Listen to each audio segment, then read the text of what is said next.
Muito bem, vamos mergulhar em um dos cantos mais selvagens da cultura pop, a teoria da conspiração da morte falsa de celebridades. Você provavelmente já ouviu os boatos. Elvis está vivo. Tupac está tomando caipirinha em algum lugar em Cuba. Até mesmo Paul McCartney supostamente morreu e foi substituído por um sósia. Mas onde essas histórias começam e por que elas persistem por décadas? Primeiro, vamos falar sobre Elvis Presley. Quando ele morreu em 1977, os fãs simplesmente não conseguiam aceitar. O rei do rock and roll se foi com apenas 42 anos? Não, era demais para suportar. Então, os boatos começaram a circular, avistamentos em aeroportos, telefonemas misteriosos, mensagens secretas em seu último álbum. Honestamente, parecia um romance policial da vida real. Só que as pistas nunca se encaixavam completamente. Depois, tem o Tupac Shakur. O rapper foi baleado em 1996. Mas desde então, as teorias de que Tupac está vivo estão por toda parte. Alguns apontam para seus álbuns póstumos, como ele lançou tanta música depois de sua morte.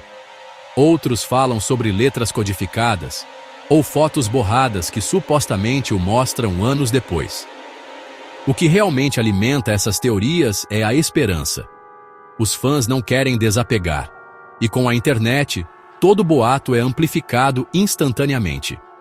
Mas não vamos esquecer a mais bizarra de todas: Paul McCartney. Lá no final dos anos 60, surgiu uma teoria de que Paul morreu em um acidente de carro e os Beatles o substituíram por um sósia. As pessoas começaram a encontrar pistas em capas de álbuns e músicas, como a capa de Abbey Road, onde Paul está descalço e fora de sincronia. Não importa que o próprio Paul continuasse lançando músicas, dando entrevistas e, você sabe, envelhecendo. A teoria ainda vive em memes e fóruns de discussão. Então, por que esses mitos se espalham? Parte disso é apenas a natureza humana. Amamos um bom mistério. E quando se trata de celebridades, quanto maiores elas são, mais difícil é imaginar a vida sem elas. Combine isso com uma pitada de desconfiança na mídia, algumas mensagens escondidas, reais ou imaginadas. E pronto, você tem uma teoria da conspiração que nunca morre. Mas aqui está o detalhe. Nunca houve evidências sólidas para nenhuma dessas histórias. Nenhuma. Apenas boatos, coincidências e muita torcida. A verdadeira história não é sobre ilhas secretas ou mensagens ocultas.